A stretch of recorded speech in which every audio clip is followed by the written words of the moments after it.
Selamat pagi, sahabat Murid Teguh. Ketemu lagi dengan saya, Maria Sinambela. Senang sekali pada hari ini saya kembali menemani sahabat Murid Teguh dalam acara Bincang Sehat pada hari ini dengan topik kiat-kiat program hamil dan penanganan gangguan kesuburan. Nah, sebelumnya saya mungkin ucapkan selamat Hari Raya kepada sahabat Murid Teguh yang merayakan. Semoga sahabat Murid Teguh tetap berada dalam keadaan sehat selalu. Nah, baik, sahabat Murid Teguh, untuk saat ini saya akan memperkenalkan narasumber kita untuk pembicara pada hari ini, yaitu adalah Dr. Irwansyah Putra. Beliau ini adalah spesialis kebidanan dan penyakit kandungan, konsultan fertilitas, endokrinologi dan reproduksi. Selamat pagi, dokter. Ya, pagi. Assalamualaikum warahmatullahi wabarakatuh. Ya, gimana kabarnya, dokter? Ya, alhamdulillah sehat. Sehat ya. Jadi weekend tetap semangat ya, dokter. Iya, tetap semangat. Baik. Dokter, terima kasih sudah meluangkan waktunya pada pagi hari ini, dokter, untuk memberikan insight kepada kita semua, kepada sahabat Murid Teguh yang mungkin sedang berada di rumah, begitu ya, dokter, betul. Ya. Nah, sahabat Murid Teguh, sesuai dengan judul Bincang Sehat pada pagi hari ini, mungkin buat para ibu-ibu muda, moms ataupun dad yang mungkin lagi punya rencana untuk mempunyai momongan, atau mungkin juga pasangan muda yang baru menikah, boleh ya, dok ya? Boleh. Jauh di acara hari ini. Boleh. Okay. Baik, dokter, mungkin boleh dijelasin kali, dok, kira-kira gangguan kesuburan itu seperti apa, atau apa itu begitu? Iya, betul. Jadi sesuai topik kita pagi ini ya, bagaimana kiat-kiat program hamil dan gangguan kesuburan. Jadi kita harus tahu terlebih dahulu apa sih gangguan kesuburan itu, ya. Jadi gangguan kesuburan itu adalah jika sepasang suami istri yang sudah menikah 1 tahun, kemudian dia sudah melakukan hubungan seksual yang teratur, ya. Teratur ini 2-4 kali dalam seminggu, belum hamil, ya. Kemudian maka itu bisa dikatakan mengalami gangguan kesuburan. Harus dilakukan pemeriksaan apa sih permasalahannya, gitu. Berarti kesimpulannya adalah jika dalam 1 atau 2 tahun setelah menikah, 1 tahun, di bawah 1 tahun, iya. Belum memiliki momongan. Iya. Pada kasus tertentu, pada perempuan yang usianya di atas 35 tahun itu setelah menikah 6 bulan itu dianjurkan lebih dini melakukan pemeriksaan, ya. Kalau yang di bawah 35 tahun itu 1 tahun, ya. Agak lebih secure mungkin ya. Iya, karena usia perempuan itu mempengaruhi ya dalam proses kehamilannya. Baik. Nah, menarik ya, sahabat Murid Teguh ya. Nah, jadi sahabat Murid Teguh, kembali saya jelaskan ini, acara ini akan berlangsung selama kurang lebih 1 jam ya, dokter ya. Boleh. Nah, jadi menariknya ini ada giveaway nih, dok. Oh iya. Jadi giveaway akan kita berikan kepada 5 peserta dengan pertanyaan terbaik. Iya, gitu, dokter boleh. Ya. Oke, siap. Nah, dokter, ini mungkin saya pengen bertanya nih kepada dokter, kira-kira, dok, kapan waktu yang baik untuk melakukan program kehamilan ini? Iya, jadi sesuai dengan definisi atau arti dari gangguan kesuburan itu sendiri. Jadi kalau dianjurkan kepada pasangan suami istri yang sudah menikah 1 tahun, ya, kemudian suaminya sama istri nggak pisah nih, ya. Mungkin suaminya kerja di luar kota, jumpanya cuma weekend aja. Nah, itu nggak bisa dikatakan mengalami gangguan kesuburan karena hubungan suami istrinya, itu nggak teratur, ya. Dikatakan teratur jika sudah melakukannya itu 2-4 kali dalam seminggu. Kemudian tidak menggunakan alat kontrasepsi, ya kan? Kalau misalnya ibunya usianya di bawah 35 tahun, itu bisa menunggu sampai 1 tahun. Tapi kalau usia ibunya di atas 35 tahun, itu dianjurkan lebih dini, 6 bulan setelah menikah, dianjurkan untuk melakukan pengecekan. Iya, karena jadi dari penelitian itu kalau misalnya pasangan suami istri itu menikah dalam 6 bulan pertama, itu persentase kehamilannya itu 75%. Tinggi banget. Iya. Setelah 1 tahun meningkat 85% akan hamil. Nah, jadi kalau misalnya di atas itu perlu dianjurkan untuk melakukan pengecekan. Pemeriksaan. Iya, betul. Jadi kesimpulannya 6 bulan menikah, kemungkinan untuk hamil adalah 75%. Iya. Setahun 45%. 85% nih kan. Nah, kemudian kalau misalnya di atas itu berkurang dari penelitiannya. Jadi mungkin baiknya kalau sebelum menikah juga bisa dicek kali dok. Bisa, anjurannya bisa. Kalau misalnya ada keluhan ya, terutama ada keluhan gangguan haidnya yang tidak teratur, terutama ya, itu menandakan kalau misalnya perempuan itu kalau haid tiap bulannya teratur. Jadi siklus haid itu normalnya 21 sampai 35 hari. 35 hari iya. Ya? Jadi kalau perempuan itu kalau misalnya haid dia tiap bulan dengan siklus yang teratur antara 21 sampai 35 hari, itu menandakan siklus haidnya ovulasi. Artinya dia mengalami masa subur setiap bulannya. Dia melepaskan sel telur setiap bulannya yang akan siap untuk dibuahi. Jadi kalau misalnya perempuan itu mengalami gangguan haid, bisa misalnya haidnya 2 bulan sekali ataupun 2 kali dalam sebulan, itu dianjurkan untuk melakukan pengecekan. Ya. Jadi bukan jaminan juga, mungkin katakanlah mungkin haidnya teratur atau tidak teratur, belum tentu dia subur atau tidak subur. Bagus dicek begitu. Iya, betul. Oke, siap. Nah, ini kayaknya menarik banget nih sahabat Murid Teguh. Jadi kita akan dengarkan paparan lebih lanjut nih dari dokternya. Jadi stay tune terus ya dokter ya di Instagram kita. Nah, kembali saya ingatkan sahabat Murid Teguh, bagi sahabat Murid Teguh mungkin yang pengen sharing-sharing pengalaman kali dokter ya, atau mungkin ada pertanyaan, nggak apa-apa, jangan ragu, jangan malu kan dok? Iya, betul. Ya, silakan langsung cantumkan pada kolom chat. Dengan senang hati pasti dokter akan membantu menjawab seperti itu. Ya, mungkin saya bantu tanya lagi dulu dokter ya, sembari kita menunggu pertanyaan dari sahabat Murid Teguh kita. Pertanyaan saya nih dok, apakah ada kondisi kesehatan tertentu nih dok yang mungkin mempengaruhi tingkat kesuburan kita? Iya, penyakit-penyakit tertentu yang mempengaruhi kesuburan. Pertama memang kalau misalnya jadi kita harus tahu nih, kalau memangnya mau hamil itu kita harus tahu nih, harus melakukan pengecekan ya. Bukan dari pihak perempuannya saja, jadi ada faktor lelaki juga nih, faktor lelaki itu karena dia membuahi. Jadi harus dilakukan dilakukan pengecekan, apa sih permasalahan dari faktor perempuan kah atau dari faktor laki-laki. Karena ini banyak nih kadang yang pengen hamil tapi yang datang ibunya aja nih, laki-lakinya nggak ikut, sibuk atau apa. Karena tinggi nih, iya, 35% penyebab gangguan kesuburan itu adalah faktor laki-laki ya, faktor sperma. Jadi harus dilakukan pengecekan analisa sperma. Jadi mengetahui tadi apa sih faktor-faktor yang mempengaruhinya, penyakit yang mempengaruhi, mungkin ada penyakit penyerta ya, penyakit sistemik seperti ada diabetes mellitus. Ya kan, karena itu mempengaruhi, ataupun obesitas ya, kelebihan berat badan baik itu pada laki-laki ataupun wanitanya, itu mempengaruhi proses haidnya tiap bulan, terutama di ibunya. Begitu juga laki-laki ya, obesitas itu sangat mempengaruhi ya. Seperti itu sih. Siap. Jadi baiknya mungkin kalau mungkin setelah 1 tahun belum memiliki momongan, jadi harus dilakukan pemeriksaan, wanita dan pria harus datang bersama-sama. Betul. Begitu, ya. Nah, kira-kira tahapan pemeriksaan seperti apa dok? Iya, pertama itu biasanya yang paling simpel itu kita melakukan USG ya. USG itu USG transvaginal ya, karena yang udah menikah kita lihat dari USG transvaginal. Kemudian yang paling gampang memang USG vaginal. Kemudian di lain situ kita harus mengetahui, menganjurkan untuk pengecekan analisa sperma untuk prianya. Untuk prianya. Iya, prianya. Nanti kita lihat dari hasil USG apakah perlu dilakukan pemeriksaan lanjutan seperti pemeriksaan hormonal untuk ibunya ya, atau pemeriksaan laboratorium itu namanya HSG. Ya, hysterosalpingografi, itu untuk pengecekan apakah ada kerusakan atau penyumbatan di saluran telurnya. Karena pembuahan sperma dengan sel telur itu terjadi di saluran telur.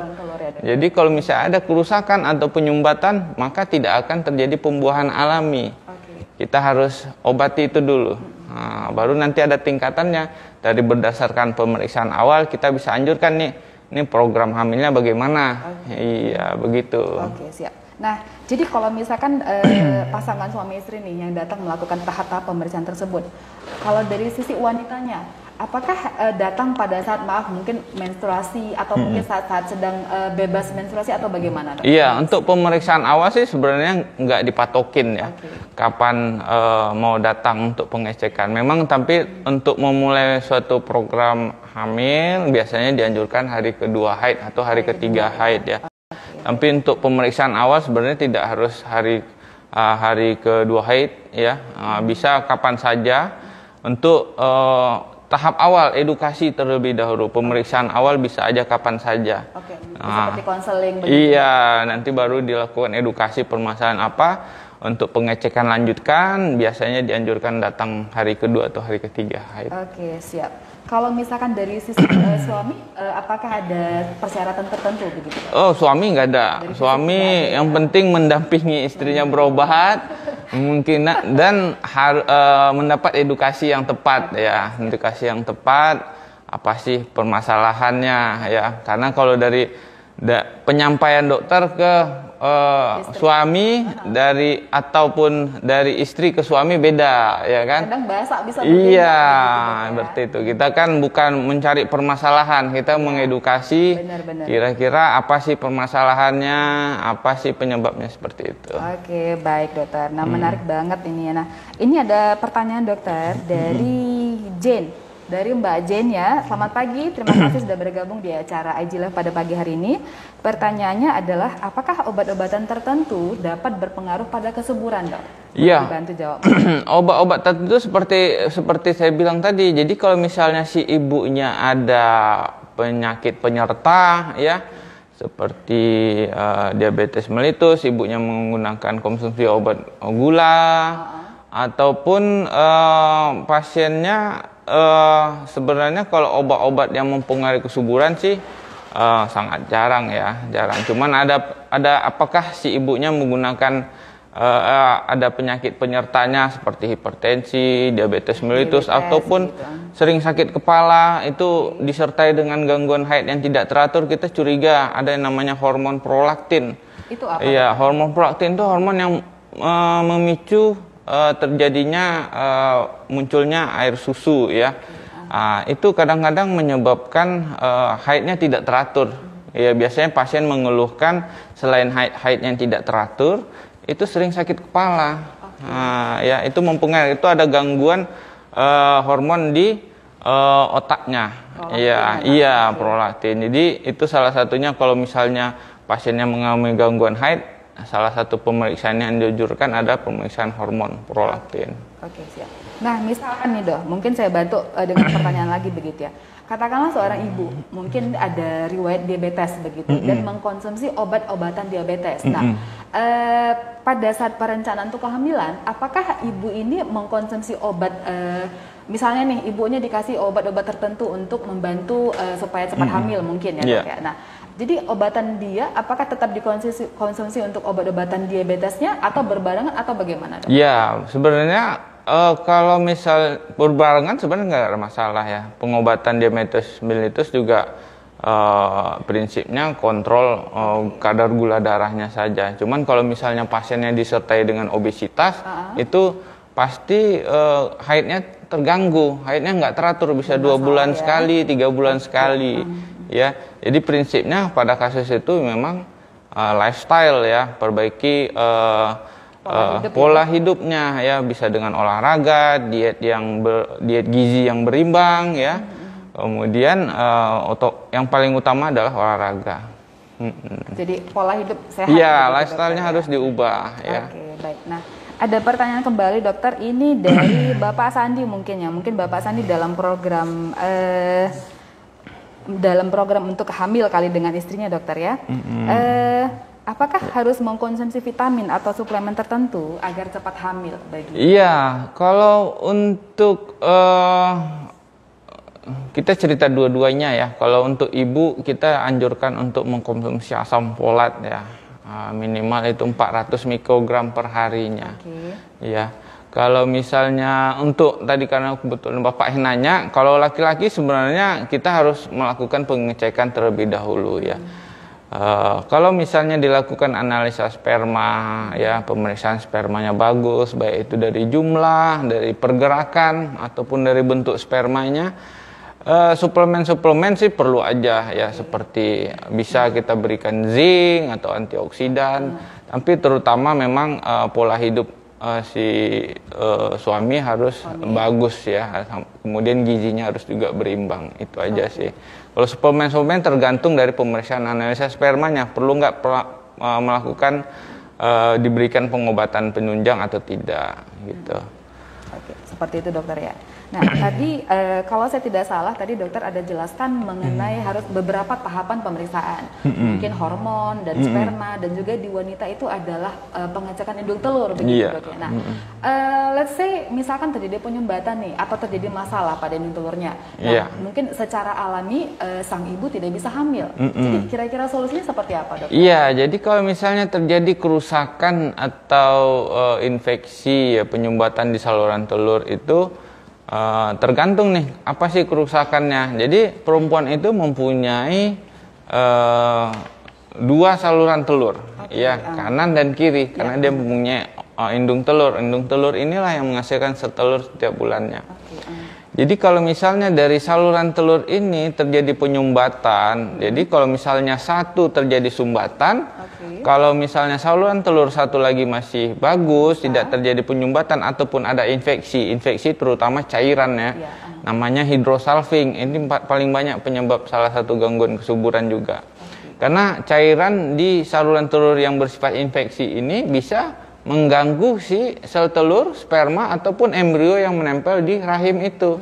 Jadi kalau misalnya dari HSG-nya, dari histerosalpingografi dijumpai adanya hidrosalping atau penumpukan cairan di saluran telurnya, itu harus dilakukan pengangkatan terlebih dahulu. Pengangkatan saluran telur. Jadi kalau misalnya hidrosalpingnya kanan kiri ya harus diangkat dua-duanya. Jadi kalau diangkat dulu iya, tidak bisa terjadi kehamilan secara alami. Jadi salah satunya harus dengan bayi tabung ya. Kita harus jelaskan kalau bayi tabung itu pembuahannya di luar. Jadi kita ambil spermanya, kita ambil sel telurnya, kita buahi di luar. Nanti udah terjadi pembuahan, terbentuk embrio, kita masukkan ke dalam rahimnya. Jadi kalau misalnya hanya satu kerusakan, saluran telurnya satu lagi bagus, indung telurnya bagus, ya bisa hamil. Kalau tidak bisa berarti di luar. Iya betul. Dokter tadi dokter menyebutkan ada program IVF, pembuahan di luar kandungan, seperti dokter ya. Nah, kira-kira di umur itu ada nggak ya dok? Oh ada, ya. Ada, keren banget.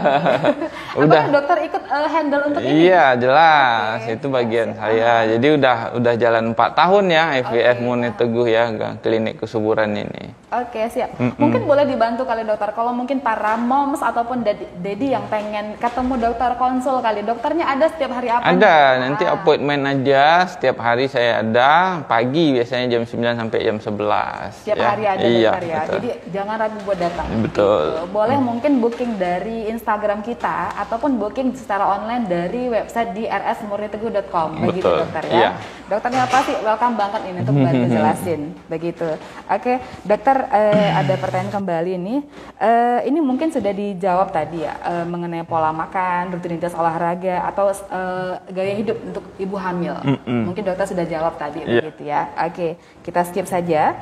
Pertanyaan berikutnya dok, apakah pasangan yang ingin melakukan program hamil ini membutuhkan sejenis vaksinasi tertentu? Begitu? Jadi kalau vaksinasi sebenarnya kita ikut berdasarkan ketentuan ya.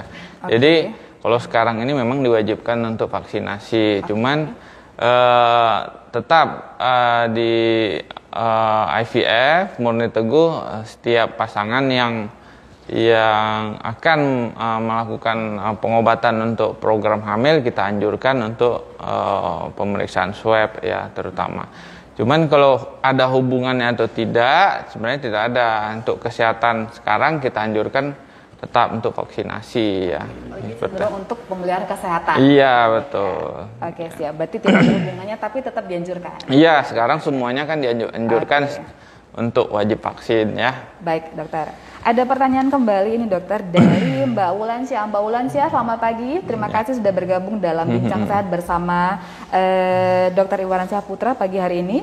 Pertanyaannya adalah, untuk penderita kista endometriosis sebelah apa harus operasi laparoskopi, dok? Iya. Pertanyaannya. Iya, jadi kita cerita kista endometriosis ya, Jadi kalau cerita endometriosis itu adalah adanya jaringan atau bagian dari rahim, dia dijumpai di luar rahim. Okay.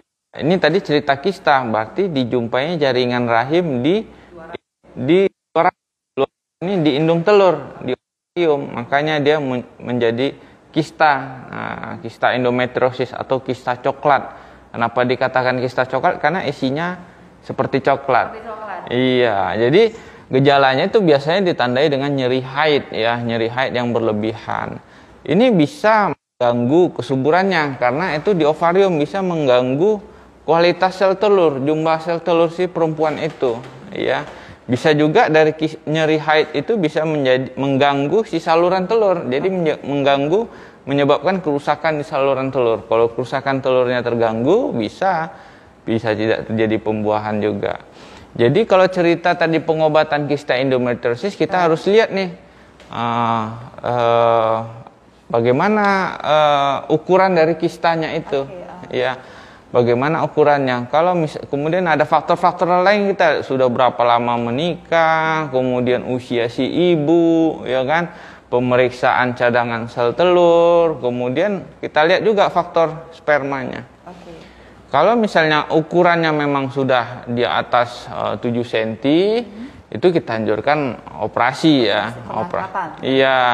Operasinya pun dengan laparoskopi ya, bukan operasi laparotomi. Kalau laparotomi itu operasi besar kayak orang melahirkan.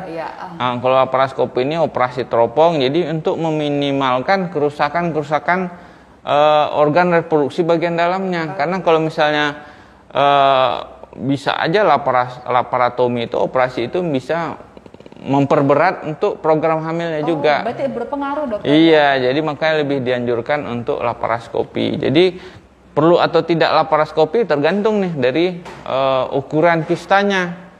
Ya, mengganggu enggak dia. Jadi tidak semuanya juga yang kalau misalnya ada ukurannya 2-3 cm, tapi usia ibunya masih muda, kita lakukan pengecekan yang lain, saluran telurnya bagus, spermanya bagus, bisa juga kita lakukan program hamil langsung. Ya.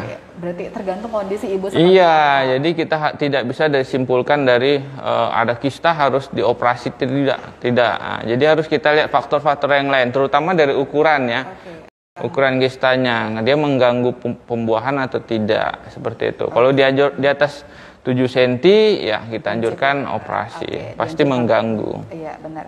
Jadi buat Ibu Wulansyah, mudah-mudahan banyak sudah membantu, dokter ya. Nah, ada pertanyaan berikutnya dari Ibu Nova. Ibu Nova, selamat pagi. Terima kasih sudah bergabung dalam Bincang Sehat pada pagi hari ini. Pertanyaannya adalah, apakah infertilitas masih bisa memiliki momongan, dokter? Seperti itu. Gimana? Apakah infertilitas ketidaksuburannya bisa memiliki momongan? Ya, tergantung ya. Infertilitasnya tadi kan kita cerita adalah gangguan kesuburan. Apakah bisa momongan atau tidak, kita lihat dari faktor itu, kita periksa. Iya. Ya kan? Spermanya bagaimana. Jadi pada kasus-kasus yang paling berat ada kita jumpai faktor sperma itu adalah azospermia. Jadi setelah kita lakukan pengecekan analisis sperma, tidak dijumpainya adanya sperma di dalam air maninya itu. Kita harus lihat ini, kenapa sih nggak ada spermanya? Ya kan, bisa terjadi karena ada sumbatan kah? Atau memang ada kelainan di organ laki-lakinya, ya kan? Biasanya itu kita konsultasi juga dengan dokter urologi untuk melakukan operasi pengambilan sperma langsung ke buah zakarnya. Tergantung nih, bisa di salurannya, bisa di buah zakarnya langsung. Jadi tergantung bisa hamil atau tidak ya, banyak faktor. Kita harus melakukan pengecekan. Seperti itu, dokter ya. Oke, baik dokter. Mudah-mudahan Ibu Nova sudah membantu ya jawaban dari dokter ya. Nah, saya pengen tanya kembali nih dok, kira-kira setelah kehamilan itu bisa terjadi setelah berhubungan berapa lama? Atau mungkin dokter boleh saja sekali, mungkin frekuensi yang baik untuk pasangan suami istri untuk memperoleh anak begitu? Iya, jadi kalau misalnya pasangan suami istri itu pengen segera hamil, seperti saya bilang tadi, 6 bulan pertama itu persentase kehamilan itu 75%, tapi dengan melakukan hubungan suami istri yang teratur ya, 2-4 kali dalam seminggu. Ya. Kemudian kapan sih terjadi pembuahan? Sebenarnya kita nggak harus mikirkan itu ya. Kalau misalnya berhubungan teratur aja, misalnya melakukan hubungan secara teratur 2-4 kali dalam seminggu, kemudian si ibunya haidnya teratur, dia akan terjadi ovulasi. Ya, ovulasi itu adalah pelepasan sel telur. Sel telur yang nanti akan dibuahi sama sperma. Makanya kita tahu, mungkin sering cari tahu kapan sih masa subur. Masa subur itu masa-masa pelepasan si sel telur itu. Jadi kalau misalnya kapan sih masa subur? Jika haidnya teratur ya 28 hari, itu siklus masa ovulasi itu terjadi 14 hari ke-14. Jadi kalau siklus haidnya 28 hari ke-14, tapi kalau siklus haidnya di luar 28 hari, itu ovulasi itu perkiraan terjadi 14 hari sebelum taksiran haid berikutnya. Iya, jadi kalau misalnya siklus haidnya 30 ya 14 hari kemungkinan terjadi ovulasinya hari ke-16. Makanya dia dianjurkan mungkin 4 hari sebelumnya itu lebih tiap 2 hari berhubungan. Tapi lebih bagusnya kalau misalnya bersih haid 2 hari setelah bersih haid itu dianjurkan berhubungan teratur 2 atau 3 hari sekali. Iya, jadi jangan mikirkan kapan sih, ini masa subur, di situ lebih berhubungan tiap hari, enggak juga, ya. Karena tidak dianjurkan juga berhubungan untuk berhubungan tiap hari tidak meningkatkan persentase kehamilan. Ya, karena lebih dianjurkan 2 atau 3 hari. 2 atau 3 hari. Iya. Jadi karena mungkin dibutuhkan stamina yang fit. Iya, betul. Ya, dan juga pola makan yang sehat. Betul. Dokter ya. Baik dokter, ada kembali nih dokter. Mungkin beberapa wanita ya pernah mengalami itu ada namanya keputihan. Iya. Mungkin taraf mungkin itu banyak atau tidak tergantung orangnya. Betul. Nah, apakah keputihan ini mempengaruhi untuk kesuburan atau mungkin untuk punya anak? Iya. Jadi kita harus cari tahu dulu ya, keputihan ini ada yang normal, ada yang tidak normal ya. Kalau yang normalnya itu dia akan menjelang haid atau bersih haid dia akan muncul. Iya. Warnanya putih kebening-beningan. Jadi tanpa ada keluhan. Misalnya ada gatal, ya kan, atau bau, ataupun konsistensinya yang lebih kental, ya, atau warnanya berubah, ya. Jadi kalau misalnya menjelang haid atau bersih haid itu normal. Kadang masa-masa menjelang masa subur akan muncul keputihan, tapi keputihannya yang normal ini adalah yang dia putih kebening-beningan ya, nggak mengganggu.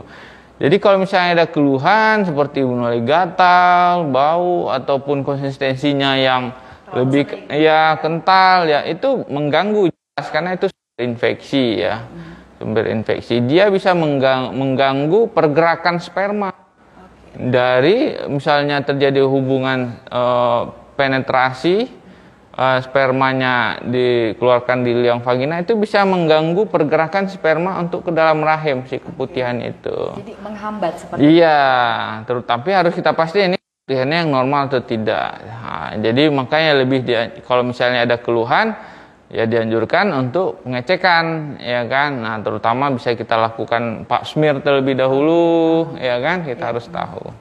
Nah, kira-kira penyebab keputihan itu apa ya, Dok? Iya, jadi keputihan itu normal ya. Memang ada bakteri di vagina itu yang muncul, bakteri normal ya namanya. Jadi makanya keputihan itu ada yang normal.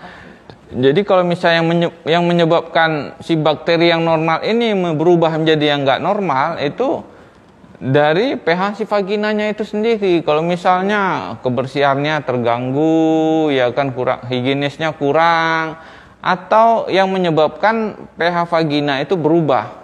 Ya, kalau berubah pasti yang bakteri yang normal tadi berubah menjadi yang tidak normal.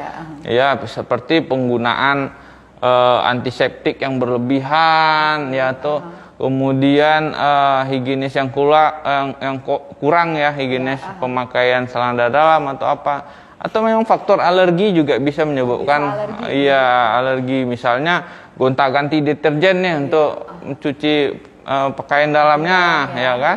Itu bisa mengubah pH si vagina itu, sehingga yang awalnya normal menjadi tidak normal, ya. Jadi ini lebih cenderung seperti kayak pola hidup ya, Dok? Ya, higienisnya harus dijaga, iya, betul. Oke, dokter. Nah, ada pertanyaan kembali, dokter. Kira-kira untuk pria nih, untuk papanya nih, kalau banyak merokok, mempengaruhi terhadap kualitas sperma? Jelas ya, merokok itu mempengaruhi kualitas sperma, ya.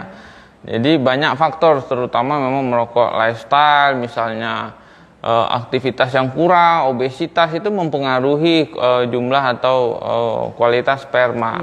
Jadi kalau misalnya si bapaknya memang merokok, kemudian dijumpai adanya gangguan sperma, gangguan kualitas sperma, ya dianjurkan ya untuk berhenti ya.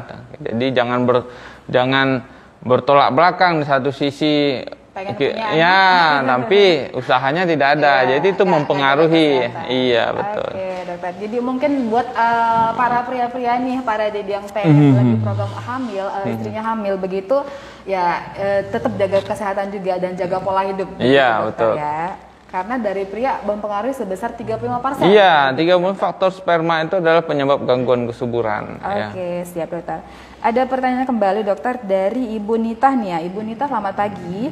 Pertanyaannya adalah, apakah pasien yang melakukan inseminasi ataupun bayi tabung untuk anak keduanya bisa normal? Iya, tergantung. Jadi apa sih penyebab dia melakukan inseminasi ataupun bayi tabung, ya? Tergantung permasalahannya. Jadi kalau misalnya ada salah satu permasalahan namanya unexplained. Unexplained ini tidak bisa dijelaskan.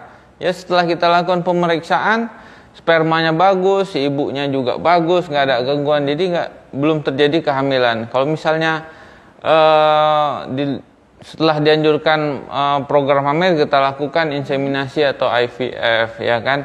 Tapi pada banyak kasus, beberapa kalau misalnya tidak ada gangguan di penyumbatan di saluran telur, ya kan, terutama itu ya, karena kalau misalnya hamil alami itu syarat utamanya saluran telurnya harus bagus. Jadi sehat ya, Dok? Jadi kita harus pastikan kehamilan sebelumnya dilakukan inseminasi ataupun bayi tabung, tidak terjadi kerusakan di saluran telur. Kalau tidak terjadi kerusakan itu, bisa aja ada beberapa kasus setelah melakukan inseminasi atau bayi tabung, berikutnya bisa hamil alami. Iya. Ya. Jadi semua tergantung kondisinya. Iya, tergantung kondisinya. Oke, baik. Kira-kira ini, dokter, proses inseminasi tadi yang mungkin dalam program IVF itu berapa lama begitu, dok? Iya, jadi kita inseminasi. Jadi kita cerita inseminasi ya. Inseminasi itu kita mau menseleksi, kita seleksi sperma kita. Jadi air mani itu kita washing sama analis nanti. Akan dipilih, akan diseleksi sperma yang bagus, yang bentuknya bagus, yang pergerakannya bagus. Itu hanya kita semprotkan, kita masukkan ke dalam rahim. Jadi pembuahannya tetap terjadi di dalam rahim. Salah satunya adalah saluran telurnya harus bagus ya, tidak ada penyumbatan atau infeksi. Pada kasus inseminasi biasanya itu pada gangguan sperma yang ringan ya, misalnya jumlahnya yang kurang atau pergerakannya yang kurang, tapi jumlah spermanya lumayan, hanya permasalahannya di pergerakan. Jadi spermanya kurang nih yang bergerak aktif. Nah, jadi pada kasus itu biasanya kita anjurkan untuk inseminasi. Ya, inseminasi ini kita pilih nih spermanya yang kualitasnya yang bagus, yang pergerakannya aktif, kita semprotkan ke dalam rahimnya pada suburnya. Nanti kita evaluasi kapan sih ibunya perkirakan ovulasi. Nanti kita lakukan penyetakan iya, seperti itu. Oke, siap dokter. Nah, jadi terkait proses bayi tabung tadi dokter, apakah ada makanan atau minuman tertentu atau mungkin pola hidup tertentu yang do and don't-nya? Iya, sebenarnya nggak ada yang spesifik ya untuk makanan. Yang penting gizinya harus berimbang. Ada karbohidratnya, ada protein, ada vitamin, mineral, ya, gizi berimbang. Sedangkan untuk konsumsi obat lebih dianjurkan untuk konsumsi asam folat, ya, asam folat minimal 400 mikrogram per harinya. Iya, itu aja. Kalau yang lain sih nggak ada. Nggak ada ya? Iya. Jadi lebih cenderung ke persiapan kesehatan tubuh. Iya, betul. Ya. Oke, baik. Ada pertanyaan kembali nih dok dari Pak Peter nih. Pak Peter, selamat pagi. Terima kasih sudah join dalam acara Bincang Sehat pagi hari ini bersama Dr. Irwansyah Putra. Pertanyaannya adalah, apakah dibutuhkan pemeriksaan genetik sebelum mengikuti program IVF dok? Boleh dibantu mungkin? Iya, kalau pemeriksaan genetik sebenarnya tidak ya, kecuali kalau memang ada pemeriksaan lanjutan ya. Jadi sebelumnya itu kita hanya melakukan pengecekan sperma, pengecekan USG transvaginal, ya HSG kalau memang diindikasikan, dianjurkan untuk ke bayi tabung, pemeriksaan genetik nggak ada ya. Tidak ada ya? Tidak ada. Itu tidak pengaruh dok ya? Enggak ada. Oke. Kemudian ada pertanyaan lagi dokter, untuk mungkin wanita nih dalam program hamil nih dengan umur yang mungkin terlalu muda ataupun terlalu tua nih di atas 35 tahun mungkin ya. Apakah ada risiko memiliki anak? Iya, jadi kalau misalnya semakin tinggi usia perempuan itu persentase kehamilannya berkurang. Iya, karena jumlah sel telurnya, kualitas telurnya juga berkurang. Kalau efek kehamilan muda, sebenarnya persentase kita semakin usianya muda, persentase kehamilannya juga lebih tinggi. Iya. Tapi efek kehamilannya bagaimana? Itu tergantung nih. Kalau usia berlanjut, ya pasti komplikasi persalinannya juga jadi lebih tinggi ya. Persentase terjadinya perdarahan ya. Kemudian tingkat keguguran juga lebih tinggi ya kan. Jadi dianjurkan makanya di bawah 35 tahun kalau misalnya sudah menikah sebenarnya 6 bulan itu dianjurkan pengecekan dini ya. Oke, siap. Jadi mungkin boleh advice kali dokter, usia yang ideal begitu untuk mulai memiliki anak ataupun usia ideal minimum dan maksimum. Sebenarnya tidak ada ya patokannya, cuman lebih dianjurkan ya. Misalnya usia di atas 40 tahun persentase komplikasinya jadi lebih tinggi. Cuman banyak beberapa kasus yang datang ke kita ya kan melakukan program hamil sudah lanjut nih. Oh, iya, udah di atas 40. Usia maksimal ada berapa dok? Enggak, usia maksimal sebenarnya tidak ada. Selama perempuan itu masih haid, terjadi haid, kemudian kita lakukan pengecekan hormonal, kita lakukan USG, masih dijumpai adanya sel telur, ya persentase kehamilan itu tetap ada, walaupun berkurang ya semakin tinggi usia kehamilannya, seperti itu. Iya. Jadi mungkin bagi sahabat murid teguh yang mungkin memiliki masalah kesehatan, terutama dalam hal reproduksi kali dok ya, jangan takut, tetap ada solusi. Iya betul. Ya. Oke siap. Mungkin ini pertanyaan terakhir kali dokter ya, dari Ibu Sylvia. Selamat pagi Ibu Sylvia. Dokter mau tanya, apa yang harus dipersiapkan sebelum memulai program hamil? Iya, mempersiapkan sebelum kita pertama. Suami istrinya harus edukasi dulu ya, kita edukasi ya kan, apa sih setelah kita lakukan pengecekan, apa sih permasalahannya ya. Persiapannya sebenarnya tidak ada ya, persiapan fisik sebenarnya tidak ada, harus menjalani secara direct untuk program hamil ya, positive thinking bisa, iya yakin bisa hamil ya, ya insya Allah pasti ada jalannya ya. Yang awal itu harus melakukan pengecekan terlebih dahulu. Sudah tahu nih permasalahannya apa, ya prinsipnya harus rileks, pikiran positif, ya yakin bisa hamil. Pasti bisa. Iya. Oke, menarik banget nih Sobat Muni Teguh. Mungkin karena keterbatasan waktu nih, mungkin kita tidak bisa meladeni pertanyaan lain. Tapi mungkin jika Sobat Muni Teguh masih memiliki pertanyaan, gak apa-apa, mungkin boleh DM kita dokter. Iya, ya? boleh. Nah, nanti kita akan sampaikan ke dokter untuk dibantu dijawab, atau seperti saya informasikan tadi, boleh langsung datang. Iya. Gitu ya. Untuk ketemu sama Dokter Irwansyah Putra. Nah, dokter, ini mungkin kita akan memilih pemenang giveaway. Iya, betul. Untuk hari ini. Saya bacakan nih ya. Pemenangnya adalah selamat kepada Ibu Wulansyah, Ibu Nova, dan juga Ibu Sylvia. Iya. Untuk pertanyaan terbaiknya. Oke, selamat ya. Jadi hadiahnya, giveaway-nya boleh diambil di Murni Teguh, boleh juga DM kita untuk cara pengambilannya. Itu boleh diambil mulai Senin sampai dengan Jumat pada jam kerja, seperti itu. Nah, dokter, mungkin ada pesan-pesan kali mungkin, atau summary dari bincang saya kita. Iya, gitu. Pertama apa sih judul kiat-kiat program hamil ya, sama apa sih penyebab gangguan. Dianjurkan kepada pasangan suami istri, kalau pertama tadi kalau misalnya sudah menikah, kalau pengen hamil dulu deh, harus melakukan hubungan seksual yang teratur. Ya, itu udah jelas ya. Kemudian kalau misalnya ya kan sudah menikah 1 tahun belum hamil juga, harus melakukan pengecekan, dianjurkan ya. Pengecekannya juga dua-duanya nih, jangan ibunya aja yang datang ya, suami istri harus datang ya.